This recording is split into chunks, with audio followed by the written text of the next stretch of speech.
Mr. Moderator, Reverend Cleave, brothers and sisters, and friend, and I see some enemies. In fact, I think we'd be fooling ourselves if we had an audience this large and didn't realize that there were some enemies present. This afternoon, we want to talk about the ballot or the bullet. The ballot or the bullet explains itself. But before we get into it, since this is the year of the ballot or the bullet, I would like to clarify some things that refer to me personally concerning my own personal position. I'm still a Muslim. That is, my religion is still Islam.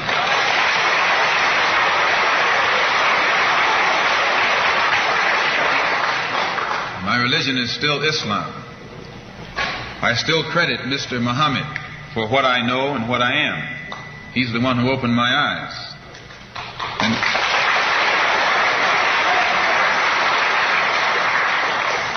at present, I'm the minister of the newly founded Muslim Mosque Incorporated, which has its offices in the Teresa Hotel right in the heart of Harlem. That's the Black Belt in New York City.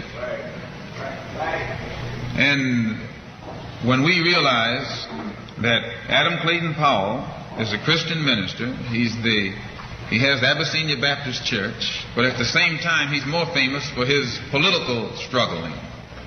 And Dr. King is a Christian minister in Atlanta, Georgia, but he's become more famous for being involved in the civil rights struggle. There's another in New York, Reverend Galamison. I don't know if you've heard of him out here. He's a Christian minister from Brooklyn, but has become famous for his fight against the segregated school system in Brooklyn. Reverend Cleave, right here, is a Christian minister here in Detroit. He's the head of the Freedom Now Party. All of these are Christian ministers.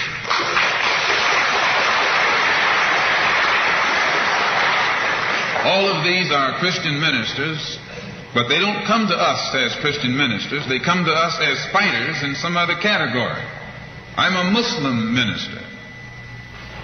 The same as they are Christian ministers, I'm a Muslim minister.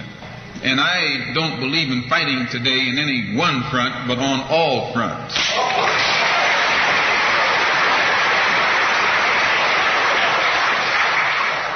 In fact, I'm a black nationalist freedom fighter.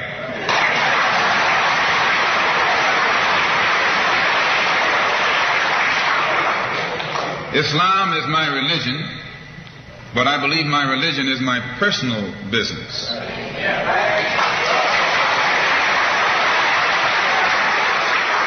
It governs my personal life, my personal morals, and my religious philosophy is personal between me and the God in whom I believe, just as the religious philosophy of these others is between them and the God in whom they believe.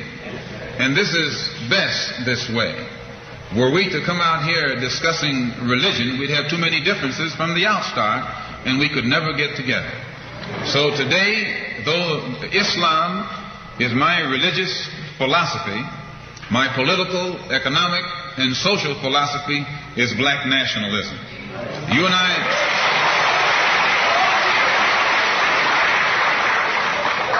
As I say, if we bring up religion, we'll have differences, we'll have arguments, we'll never be able to get together. But if we keep our religion at home, keep our religion in the closet, keep our religion between ourselves and our God, but when we come out here, we have a fight that's common to all of us against the enemy who is common to all of us.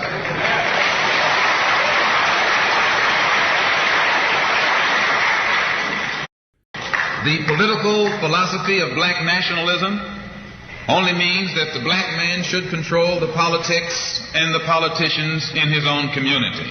The time when white people can come in our community and get us to vote for them so that they can be our political leaders and tell us what to do and what not to do is long gone.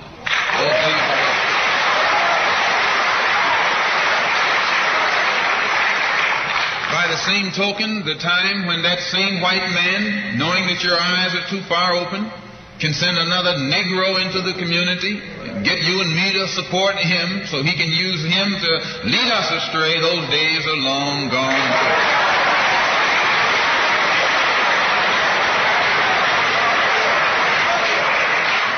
The political philosophy of black nationalism only means that if you and I are going to live in a black community, and that's where we're going to live, because as soon as you move into one of as soon as you move out of the black community into their community, it's mixed for a period of time, but they're gone, and you're right there all by yourself.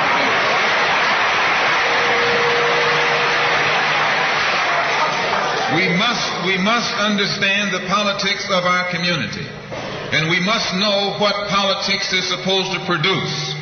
We must know what part politics play in our lives. And until we become politically mature, we will always be misled, led astray, or deceived or maneuvered into supporting someone politically who doesn't have the good of our community at heart. So the political philosophy of black nationalism only means that we will have to carry on a political program of re-education to open our people's eyes, make us become more politically conscious, politically mature. And then we will, whenever we get ready to cast our ballot, that ballot will be cast for a man of the community who has the good of the community at heart. And the economic philosophy of black nationalism only means that we should own and operate and control the economy of our community. You would never find, you can't open up a black store in a white community. White man won't even patronize you. And he's not wrong. He got sense enough to look out for himself. And you who don't have sense enough to look out for yourself.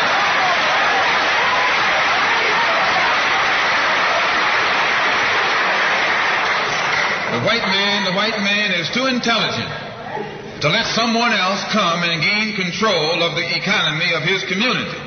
But you will let anybody come in and control the economy of your community. Control the housing, control the education, control the jobs, control the businesses under the pretext that you want to integrate. No, you're out of your mind.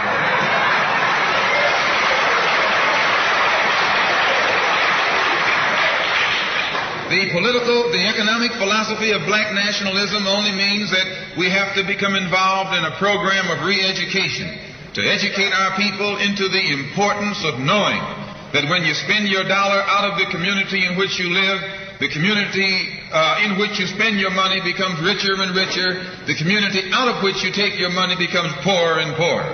And because these Negroes who have been misled, misguided, are breaking their necks to take their money and spend it with the man. The man is becoming richer and richer, and you're becoming poorer and poorer. And then what happens? The community in which you live becomes a slum. It becomes a ghetto. The conditions become run down. And then you have the audacity to complain about poor housing in a run-down community. Why, you run it down yourself when you take your dollar out.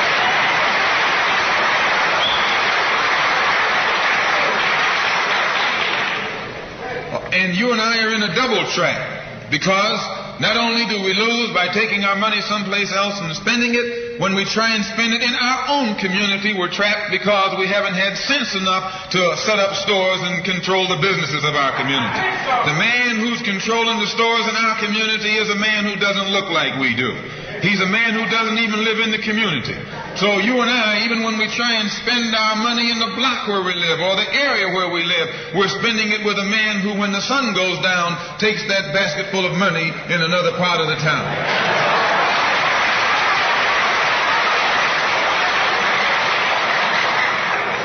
So we're trapped, double trapped, triple trapped.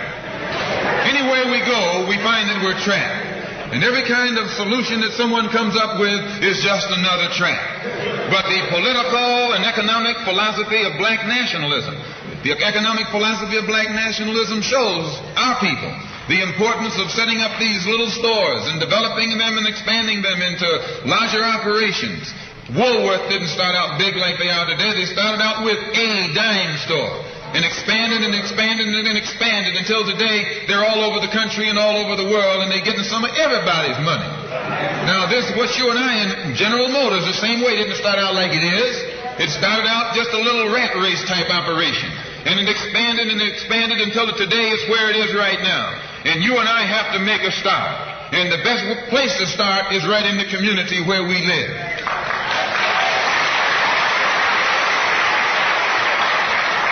So our people not only have to be re-educated to the importance of supporting black business, but the black man himself has to be made aware of the importance of going into business. And once you and I go into business, we own and operate at least the businesses in our community. What we will be doing is developing a situation wherein we will actually be able to create employment for the people in the community. And once you can create some employment in the community where you live, it will eliminate the necessity of you and me having to act ignorantly and disgracefully, boycotting and picketing some cracker someplace else, trying to beg him for a job.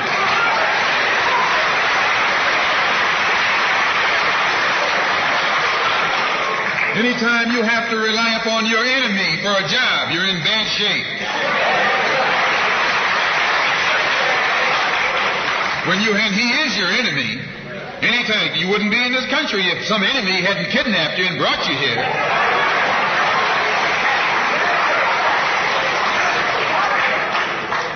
On the other hand, some of you think you came here on the Mayflower.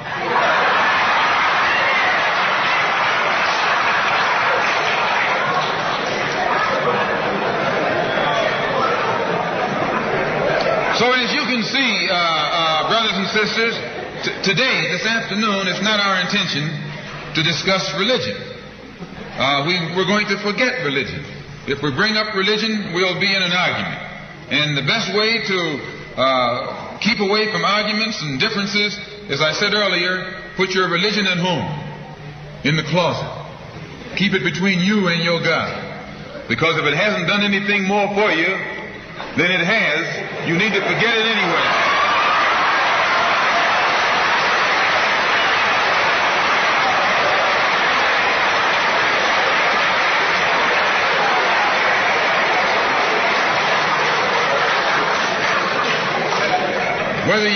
Whether you are a Christian or a Muslim or a nationalist, we all have the same problem. They don't hang you because you're a Baptist, they hang you because you're black.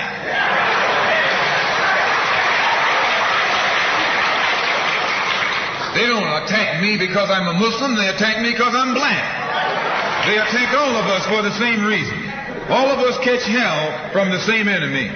We're all in the same bag, in the same boat. We suffer political oppression, economic exploitation, and social degradation. All of them from the same enemy. The government has failed us. You can't deny that. Anytime you live in the 20th century, 1964, and you walking around here singing, "We shall overcome," the government has failed.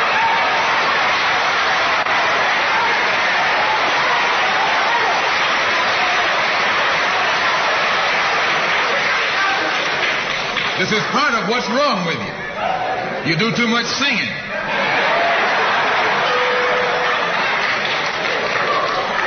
Today it's time to stop singing and start swinging.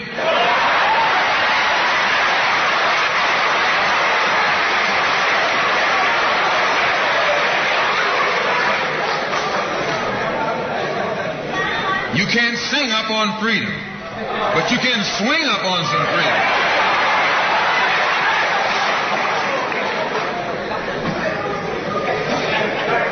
Cassius Clay can sing, but singing didn't help him to become the heavyweight champion of the world. Swinging helped him.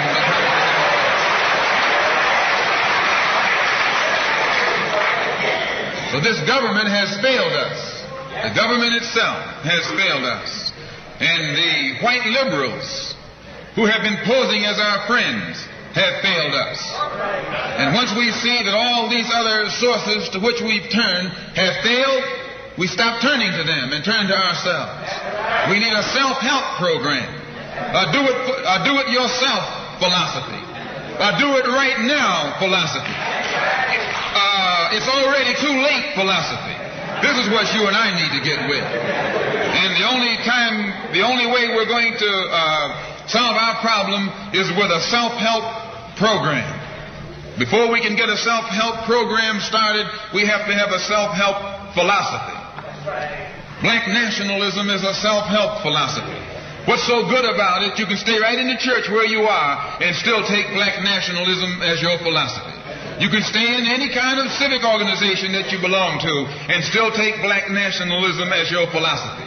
You can be an atheist and still take black nationalism as your philosophy. This is a philosophy that eliminates the necessity for division and argument. Because if you're black and you're not thinking black at this late date, well, I'm sorry for you. Once you change your philosophy, you change your thought pattern. Once you change your thought pattern, you change your attitude. Once you change your attitude, it changes your behavior pattern. And then you go on into some action. As long as you got a sit-down philosophy, you'll have a sit-down thought pattern. And as long as you think that old sit-down thought, you'll be in some kind of sit-down action. They'll have you sitting in everywhere. It's not so good to refer to what you're going to do as a sit-in. Then right there, castrates you. Right there, it brings you down. What goes with it? Think of the image of someone sitting. An old woman can sit. An old man can sit. A chump can sit. A coward can sit. Anything can sit. Well, you and I have been sitting long enough, and it's time today for us to start doing some standing and some fighting to back that up.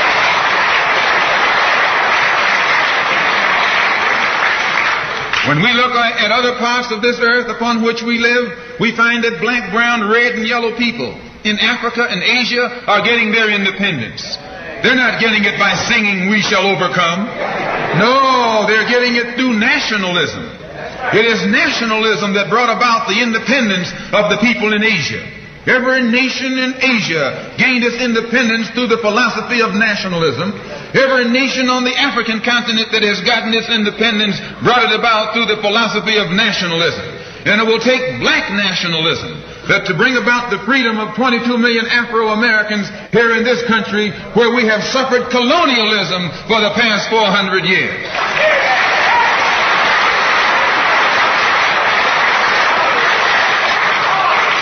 America is just as much a colonial power as England ever was.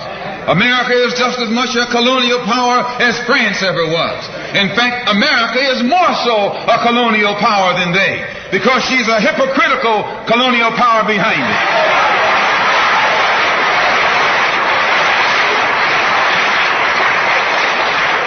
What do you call second-class citizenship? Why, that's colonization. Second-class citizenship is nothing but 20th century slavery.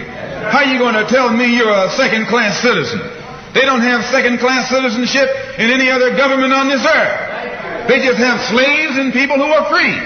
Well, this country is a hypocrite. They try and make you think they set you free by calling you a second-class citizen. No, you're nothing but a 20th century slave.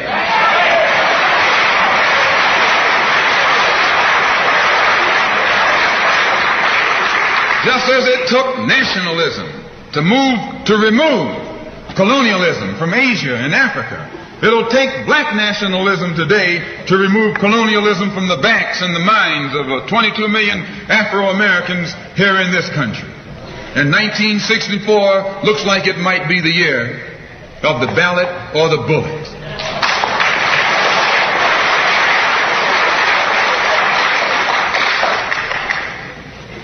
Why does it look like it might be the year of the ballot or the bullet? Because Negroes have listened to the trickery and the lies and the false promises of the white man now for too long. And they're fed up. They've become disenchanted. They've become disillusioned. They've become dissatisfied.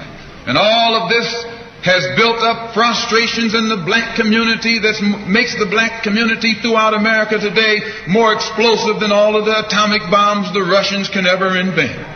Whenever you got a racial powder keg sitting in your lap, you're in more trouble than if you had an atomic powder keg sitting in your lap.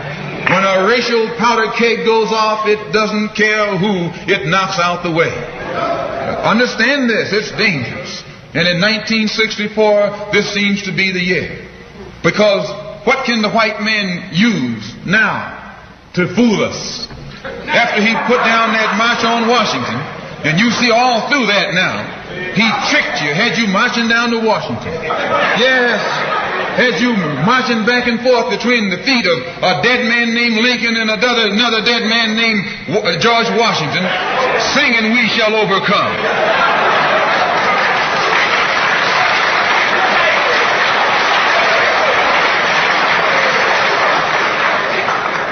He made a chump out of you. He made a fool out of you. He made you think you were going somewhere, and you end up going nowhere but between Lincoln and Washington. So today our people are disillusioned. They've become disenchanted. They've become dissatisfied. And in their frustrations they want action. You'll see this young black man, this new generation, asking for the ballot or the vote. That old Uncle Tom action is outdated. The young generation don't want to hear anything about the odds are against us. What do we care about odds?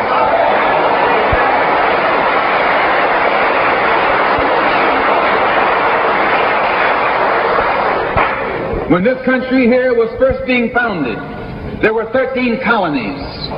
The whites were colonized.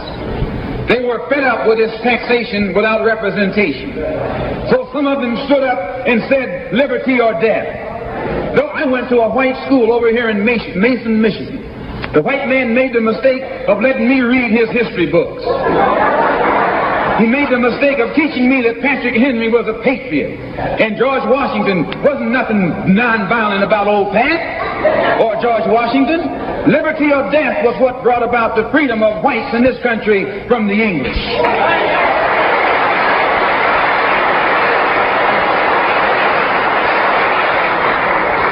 They didn't care about the odds. Why, they faced the wrath of the entire British Empire. And in those days they used to say that the British Empire was so vast and so powerful when the sun would never set on it. This is how big it was. Yet these 13 little scrawny states, tired of taxation without representation, tired of being exploited and oppressed and degraded, told that big British Empire, liberty or death. And here you have 22 million Afro-Americans, black people today, catching more hell than Patrick Henry ever saw.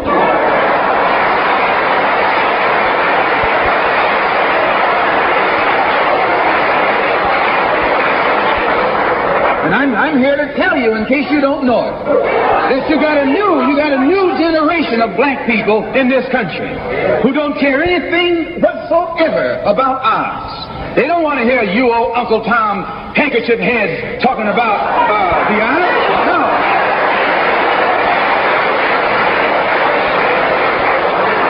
This is a new generation. If they're going to drag these young black men and send them over to Korea or South Vietnam to face 800 million Chinese.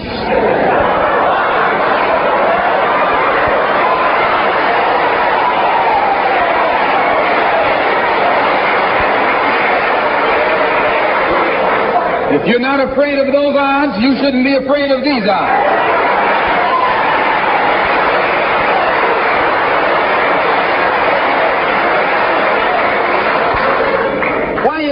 Why does this loom to be such an explosive political year? Because this is the year of politics. This is the year when all of the white politicians are going to come into the Negro community. You never see them until election time. You can't blame them until election time. They're going to come in with false promises.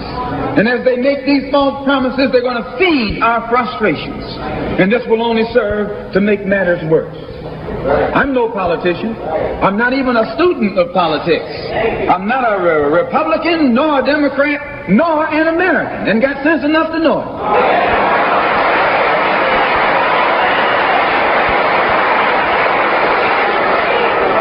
I'm one of the 22 million black victims of the Democrats. one of the 22 million black victims of the Republicans, and one of the 22 million black victims of Americanism.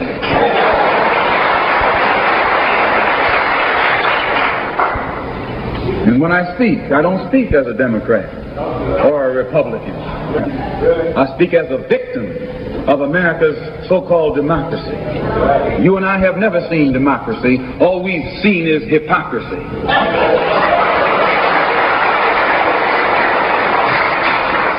When we open our eyes today and look around America, we see America not through the eyes of someone who has enjoyed the fruits of Americanism. We see America through the eyes of someone who has been the victim of Americanism. We don't see any American dream. We've experienced only the American nightmare.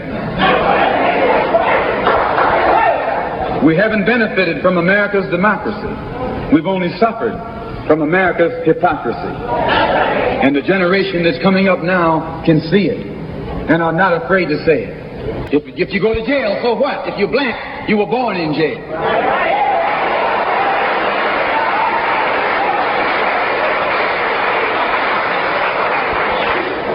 If you black, you were born in jail. In the North as well as the South. Stop talking about the South. Long as you're south of the Canadian border, you're South.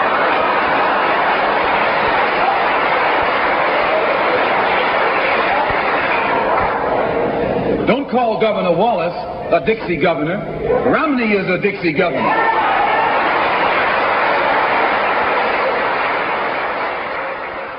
$22 million black victims of Americanism are waking up, and they're gaining a new political consciousness, becoming politically mature. And as they develop this political maturity, they're able to see the recent trends in these political elections. They see that the whites are so evenly divided that every time they vote, the race is so close they have to go back and count the votes all over again. And which means that any block, any minority that has a block of votes that stick together is in a strategic position. Either way you go, that's who gets it. You're in a position to determine who go to the White House and who stay in the doghouse. You're the one who has that power. You can keep Johnson in Washington, D.C., or you can send him back to his Texas cotton patch.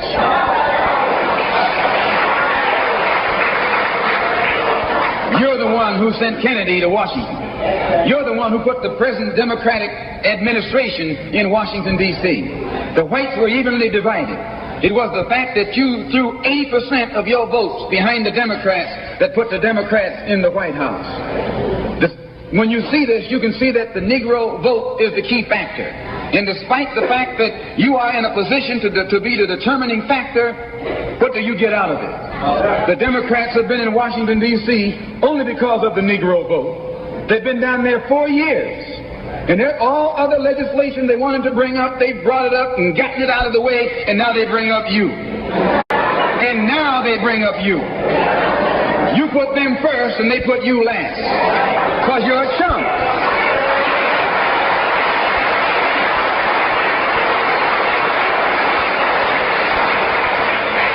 A political chump. In Washington, D.C., in the House of Representatives, there are 257 who are Democrats. Only 177 are Republicans. In the Senate, there are 67 Democrats. Only 33 are Republicans.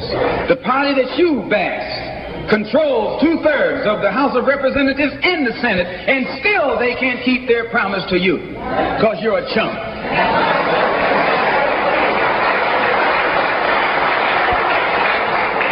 Anytime you throw your weight behind a political party that controls 2/3 of the government, and that party can't keep the promise that it made to you during election time, and you're dumb enough to walk around continuing to identify yourself with that party, you're not only a chump, but you're a traitor to your race.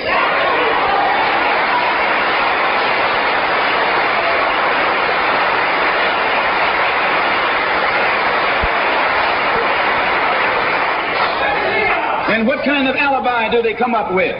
They try and pass the buck to the Dixiecrats. Now, back during the days when you were blind, deaf, and dumb, ignorant, politically immature, naturally you went along with that. But today, as your eyes come open and you develop political maturity, you're able to see and think for yourself. And you can see that a Dixiecrat is nothing but a Democrat in disguise. You look at the structure of the government that controls this country. It's controlled by 16 senatorial committees and 20 congressional committees. Of the 16 senatorial committees that run the government, 10 of them are in the hands of Southern segregationists. Of the 20 congressional committees that run the government, 12 of them are in the hands of Southern segregationists. And they're going to tell you and me that the South lost the war.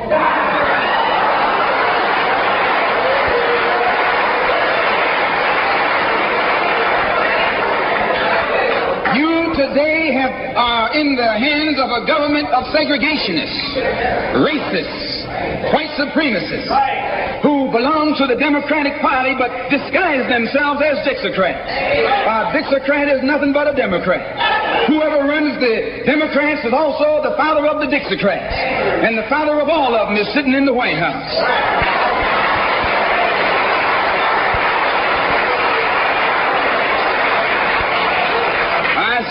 I say it again. You got a president who's nothing but a Southern segregationist.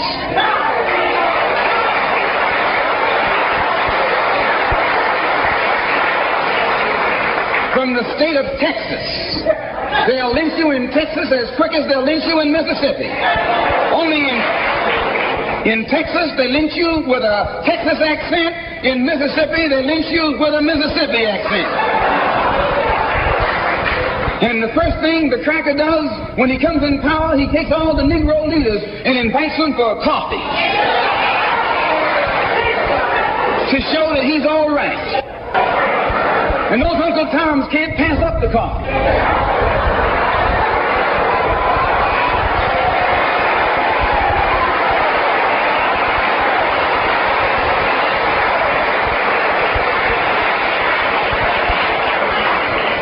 They come away from the coffee table telling you and me that this man is all right because he's from the South. And since he's from the South, he can deal with the South. And look at the logic that they're using. What about Eastland? He's from the South. Make him the president. If Johnson is a good man because he's from Texas, and being from Texas will enable... If Johnson is a good man because he's from Texas, and being from Texas will enable him to deal with the South, Eastland can deal with the South better than Johnson. Oh, I say, you've been misled. You've been had. You've been took.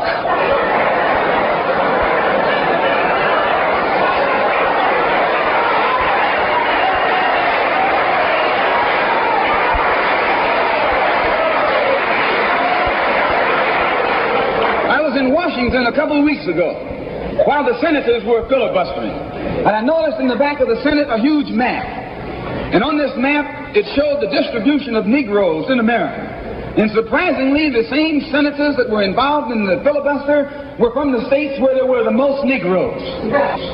Why were they filibustering the civil rights legislation? Because the civil rights legislation is supposed to guarantee voting rights to Negroes in those states. And those senators from those states know that if the Negroes in those states can vote, those senators are down the drain.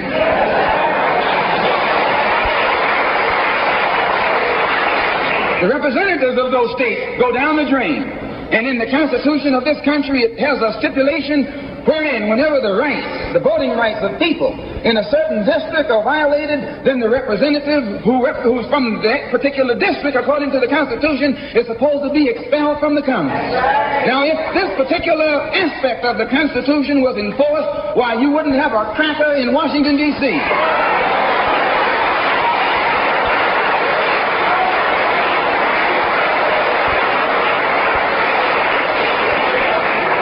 But what would happen when you expel the Dixiecrat? You're expelling the Democrat. When you destroy the power of the Dixiecrat, you're destroying the power of the Democratic Party. So how in the world can the Democratic Party in the South actually side with you in sincerity when all of its power power is based in the South. These Northern Democrats are in cahoots with the Southern Democrats.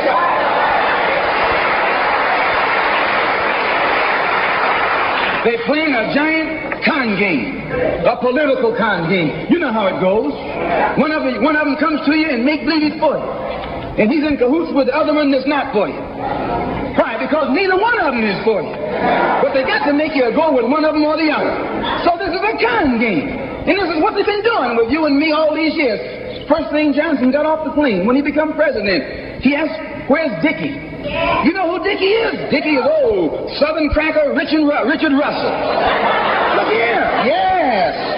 Lyndon B. Johnson's best friend is the one who is ahead, who's heading the forces that are filibustering civil rights legislation. You tell me, how in the hell is he going to be Johnson's best friend?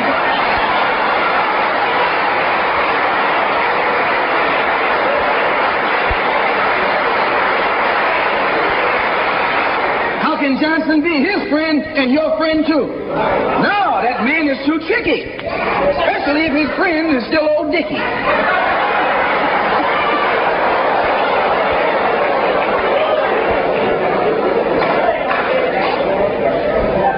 Whenever the Negroes keep the Democrats in power, they're keeping the Dixiecrats in power. This is true. A vote for a Democrat is nothing but a vote for a Dixiecrat. I know you don't like me saying that, but I'm not the kind of person who come here to say what you like. I'm going to tell you the truth whether you like it or not.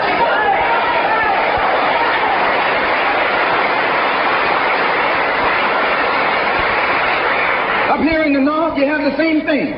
The Democratic Party don't do it. They don't do it that way. They got a thing that they call gerrymandering. They maneuver you out of power. Even though you can vote, they fix it so you're voting for nobody. They got you going and coming. In the South, they're outright political wolves. In the North, they're political foxes. A fox and a wolf are both canine. Both belong to the dog family. Now, you take your choice. You're going to choose a northern dog or a southern dog. Because either dog you choose, I guarantee you'll still be in the doghouse. This is why I say it's the ballot or the bullet. It's liberty or it's death. Freedom for everybody or freedom for nobody. America today finds herself in a unique situation. Historically, revolutions are bloody. Oh, yes, they are. They have never had a bloodless revolution or a non-violent revolution. That don't happen even in Hollywood.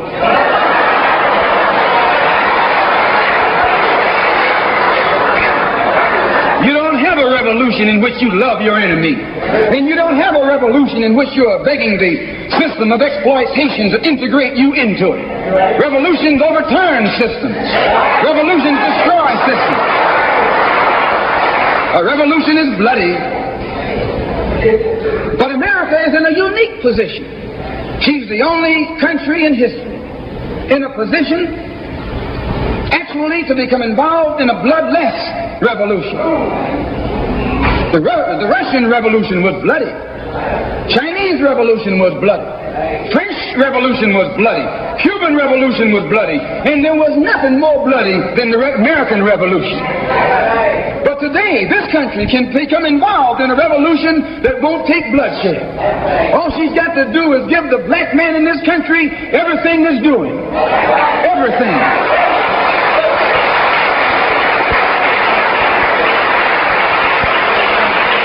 I hope that the white man can see this.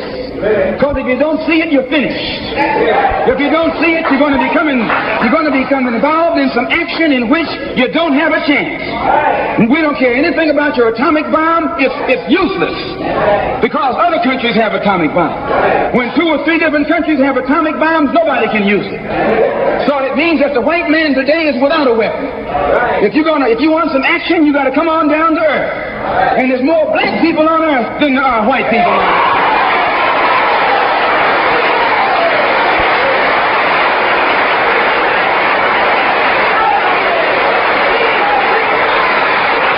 I only got a couple more minutes. The white man can never win another war on the ground. His days of war victory, his days of ground victory are over. Can I prove it? Yes.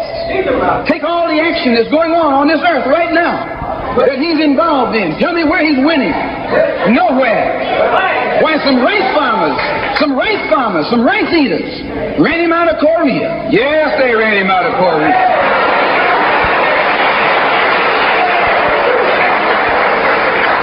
Rice eaters with nothing but gym shoes and a rifle and a bowl of rice.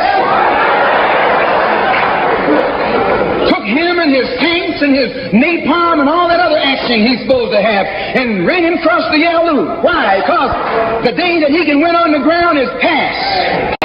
Up in French Indochina, those little peasants, rice growers, took on the might of the French army and ran all the Frenchmen. You remember Dien Bien Phu? No.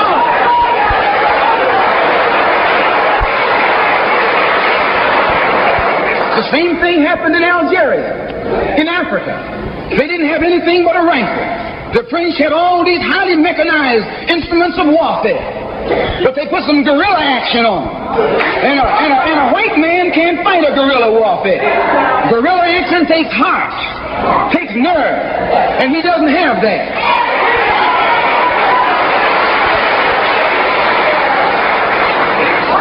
He's brave when he's got tanks. He's brave when he's got planes. He's brave when he's got bombs. He's brave when he got a whole lot of company along with him. But you take that little man from Africa and Asia, turn him loose in the woods with a blade.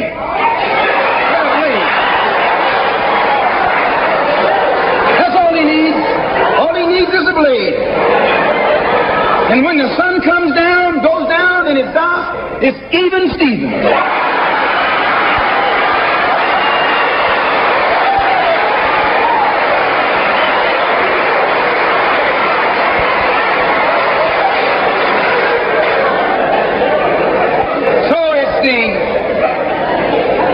It's the ballot or the bullet. Today our people can see that we're faced with a government conspiracy. This government has failed us. The senators who are filibustering concerning your and my rights, that's the government. Don't say it's Southern senators, this is the government. This is the government filibuster. It's not a segregationist filibuster. It's a government filibuster. Any kind of activity that takes place on the floor of the Congress or the Senate, that's the government. Any kind of dilly-dallying, that's the government. Any kind of pussyfooting, that's the government.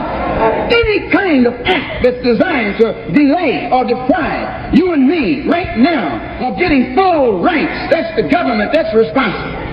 And anytime you find the government involved in a conspiracy to violate the citizenship or the civil rights of a people, then you are wasting your time going to that government expecting redress.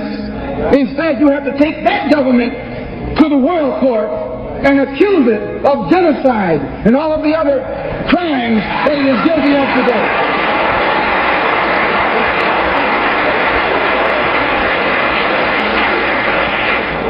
So those of us whose political and economic and social philosophy is black nationalism have become involved in the civil rights struggle.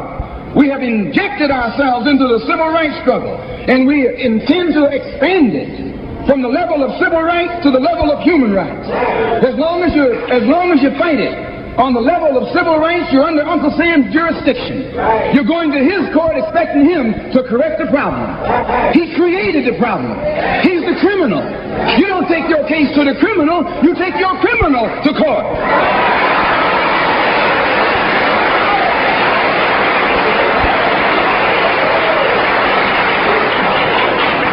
When the government of South Africa began to trample upon the human rights of the people of South Africa, they were taken to the UN. When the government of Portugal began to trample upon the rights of our brothers and sisters in Angola, it was taken before the UN. Why, even the white man took the Hungarian question to the UN, and just this week, Chief Justice Goldberg was crying over 3 million Jews in Russia about their human rights, charging Russia with violating the UN Charter because of its mistreatment of the human rights of Jews in Russia.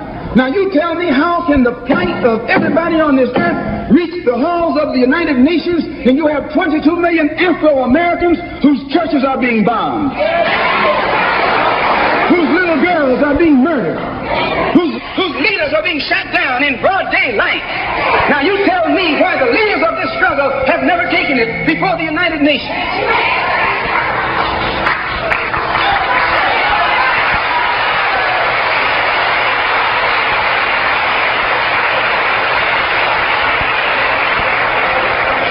So our next move is to take the entire civil rights struggle problem into the United Nations.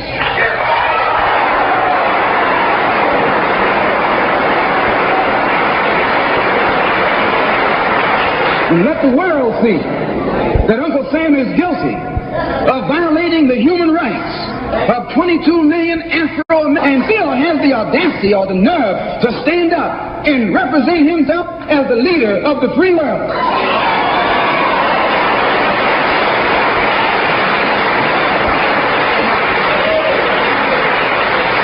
Not only is he a crook, he's a hypocrite.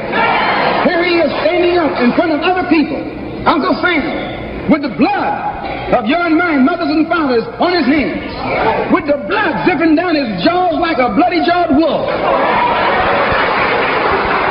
and still got the nerve to point his finger at other countries. You can't even get civil rights legislation. And this man has got the nerve to stand up and talk about South Africa, or talk about Nazi Germany, or talk about Portugal. No more days like those.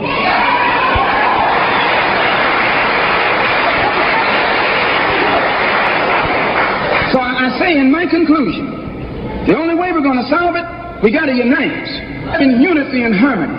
And black nationalism is the key. How are we going to overcome the tendency to be at each other's throats that always exists in our neighborhood? And the reason this tendency exists, the strategy of the white man has always been divide and conquer.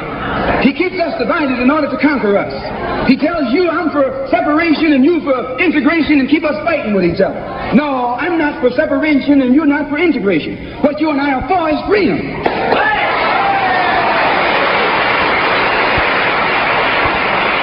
Only you think that integration will get you freedom. I think separation will get me freedom. We both got the same objective. We just got different ways of getting at it. So I studied this man, Billy Graham, who preaches white nationalism. That's what he preaches.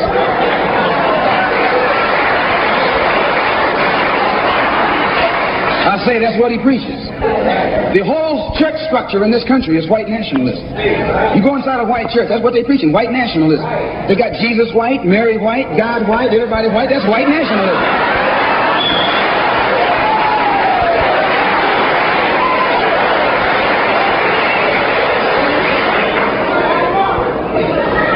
So what he does, the way he circumvents the jealousy and envy that he ordinarily would incur among the heads of the church. Whenever you go into an area where the church already is, you're going to run into trouble.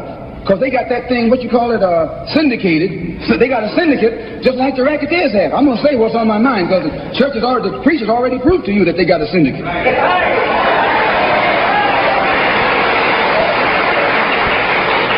And when you're out in the rackets, whenever you're getting in another man's territory, you know, they gang up on you. And that's the same way with you. You run into the same thing. So how Billy Graham gets around that, instead of going into somebody else's territory like he's going to start a new church, he doesn't try and start a church. He just goes in preaching Christ. And he says, everybody who believes in him, you go wherever you find him.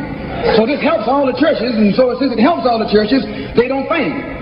Well, we're going to do the same thing, only our gospel is black nationalism.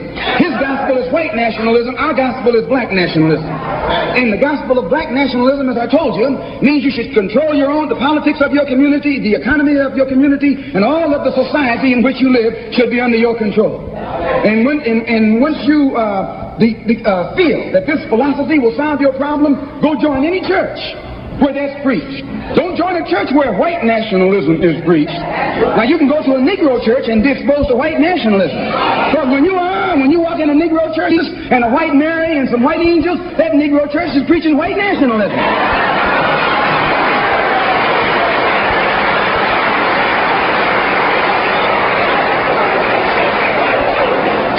But when you go to a church church and you see the pastor of that church with a philosophy and a program that's designed to bring black people together and elevate black people, join that church. Join that church. If you see where the NAACP is preaching and practicing that which is designed to make black nationalism materialize, join NAACP. Join any kind of organization, civic, religious, fraternal, political, or otherwise, that's based on lifting the black man up and making him master of his own community.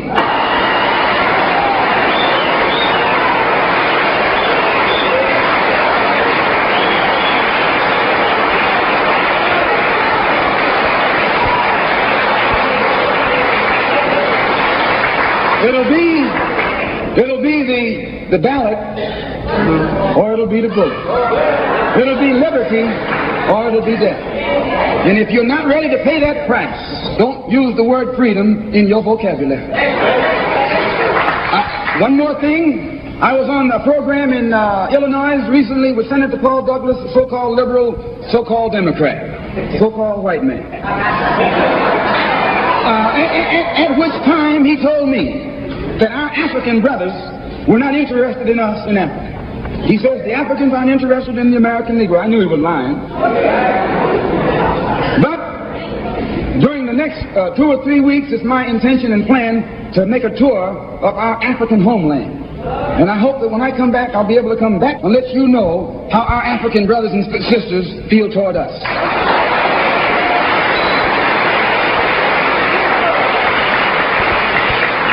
And I know before I go there that they love us. We're one. We're the same. The same man who has colonized them all these years colonized you and me too. All these years. And all we have to do now is wake up and work in unity and harmony, and the battle will be over. I want to thank the Freedom Now Party and the Goal. I want to thank Milton and Richard Henry for inviting me here this afternoon, and also Reverend Clegg. And I want them to know that anything that I can ever do at any time to work with anybody in any kind of program that is sincerely designed to eliminate the political, the economic, and the social evils that confront all of our people in Detroit and elsewhere, all they got to do is give me a telephone call and I'll be on the next jet right on into the city.